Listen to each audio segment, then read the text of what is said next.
Ladies and gentlemen, children of the internet, fashion envy, strong style nerd, strong style cinephile, and of course reigning defending MPX prospect champion with 2 title defenses to my name, and CWF tag team champion. And while I could go on and on about that, we're here to talk about Batwoman. The 3rd episode was upon us Sunday, but so was a storm and some tornadoes for those of us in the DFW area of Texas.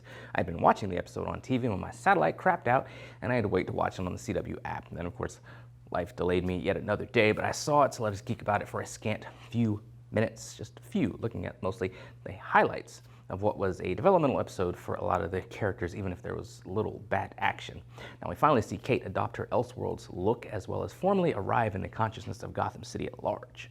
We knew Tommy Elliott was coming into the show, and here he made his debut. From the comics, we know Tommy Elliott as the villain Hush. In the middle of the show, Tommy is a childhood friend of Bruce who seeks to outdo him in every way possible. In the scene that Tommy encounters Kate, he tells her that he bought a building taller than Wayne Tech. Tommy's also back in town because he's convinced that Bruce is as well. It's not a big leap to figure out that he knows Bruce is Bats. Now Kate disputes the fact that her cousin is in town. Then we find out there's a break-in at an R&D facility where we learn a high-tech railgun was stolen. It was designed by Bruce to be able to penetrate the Batsuit in case it fell into the wrong hands. Now, we know Bruce hates guns, hates them. So the notion of him developing a gun is something that gave me a bit of a pause when it came across in the episode. There are also signs that Tommy had something to do with the theft. Tommy, meanwhile, is throwing a "look at me, I'm super rich" party. Kate runs into Sophie's husband, who is surprised that he was told nothing about Kate. Kate says they attended the same military academy. Kind of plays it off that kind of way. The bartender and Kate strike up a conversation that, as we've seen from promos, will result in them rolling in the hay at least once in future episodes. Kate's father is effed with by Alice, who's in his penthouse playing the cello, playing a song that Jacob once taught his daughter Beth. This motivates Jacob to grab his current wife and make for the elevator. And of course, while we know Catherine is playing a deceitful game, Jacob does not. Now, Kate BS's Tommy, telling him that the railgun has a GPS tracker, sending Tommy looking for it, only for Kate to discover him. Tommy, in a large bit of exposition, lays out that his beef is with Batman, who years ago saved his mother from a car accident, but by doing this, Tommy was saddled with a nutso mother for a number of years instead of right into his inheritance. Before he can be apprehended, Tommy pulls out a remote that controls the elevators in the building, which he can use to send folks to their doom. He demonstrates this and sends some lowly staffers seemingly to their death. Now, in their elevator, Catherine is trying to convince her husband that Alice is not Beth and not to fall for her, games or whatever. After the first elevator drop, Kate heads to the Batcave, and we see the suit get its upgrades after Kate hears the stone-cold truth that Bruce is not coming back to Gotham. Kate, as Batwoman, attempts to take down Tommy and uses bat gadgets to stop the elevators from crashing, but this ends up leaving her dangling, with Tommy stepping on her hands trying to make her fall, until Alice intervenes. Now the two talk for a minute, with Kate pleading with her sister to return to who she is, and Alice refusing, even going so far as to show Kate that she went back on a deal the two made early in the episode for Alice to not kill any more people. And if she keeps dropping more bodies, Kate will stop seeing her as a sister, which is exactly what Alice wants her to do. After all things settle down, bartender, Reagan, and Kate talk again. Reagan says that she'll call her. Catherine finds playing cards on her vanity, and Kate finishes a letter to Bruce and emerges as Batwoman. Basically the gist of the episode. Pretty good episode. Like I said, it was kind of little in the way of bat action in it.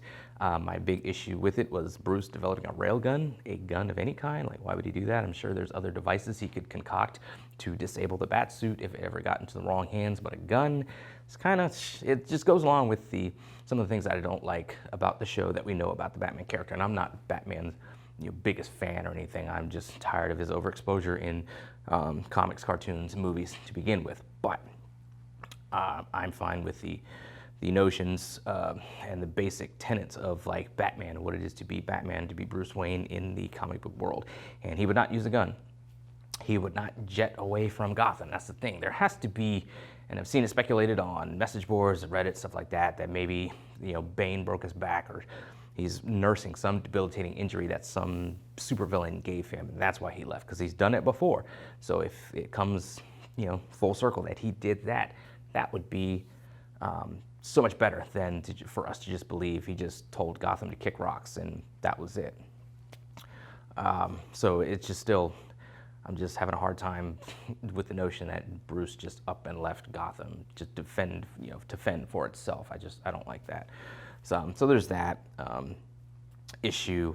We saw early in the episode, Sophie was Mary was saddled with Sophie as a bodyguard once Jacob thought that, his family's lives were in danger. So that was some unique, some fun interactions with them to kind of learning about each other. Sophie kind of underestimating Mary as a an upcoming medical professional, which I, of course, underestimate myself because I just don't, I'm still having a hard time buying her as a doctor character. So, she just seems to be this bubbly sort of social media conscious, she says in the episode she's a social media influencer.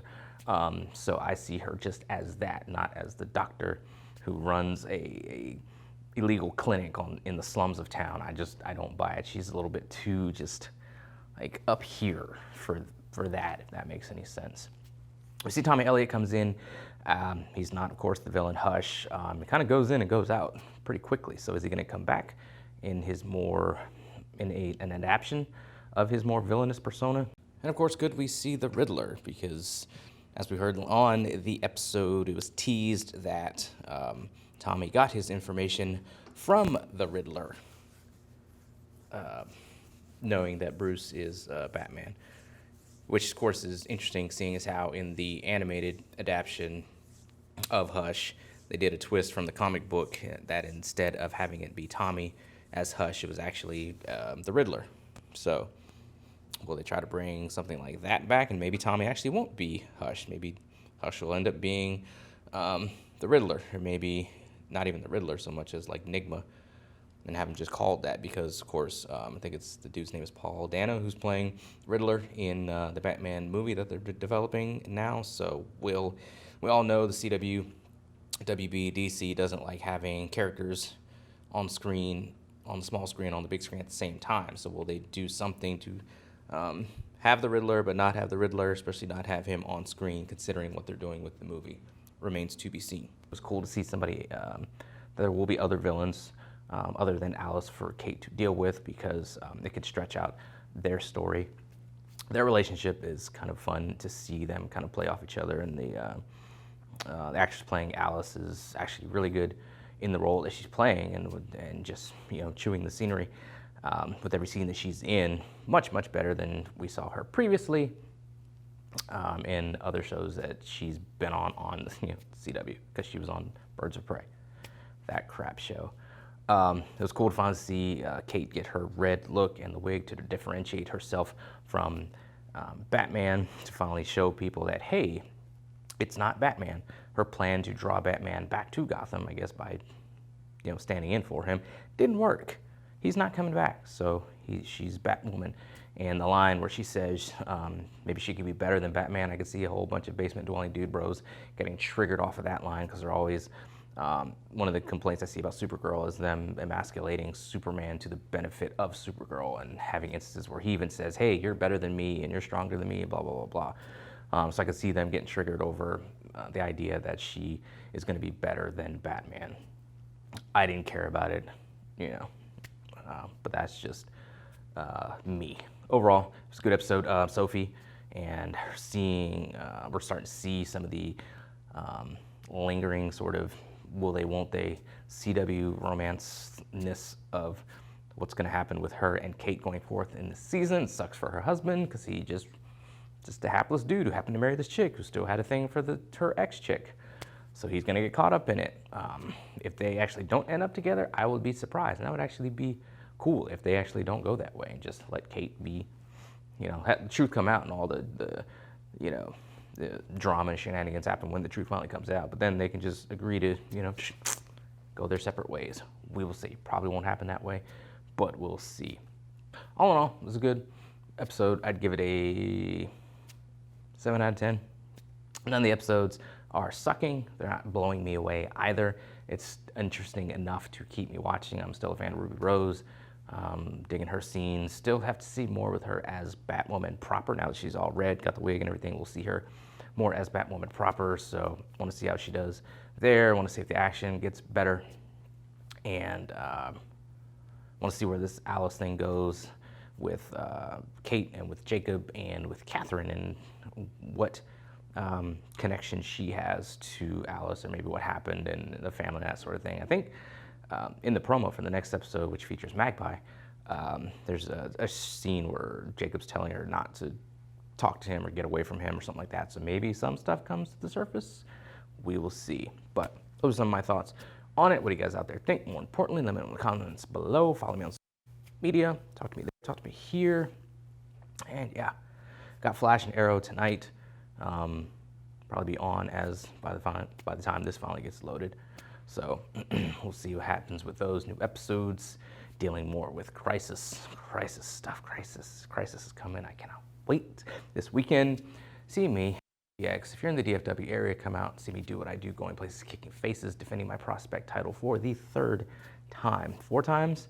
If I successfully defend it, I get to challenge the MPX champion, which is currently Hardaka. So that'll be a tough mountain to climb, but I'm confident in what I can do. So we'll see what happens. Anyway, till then, let us geek.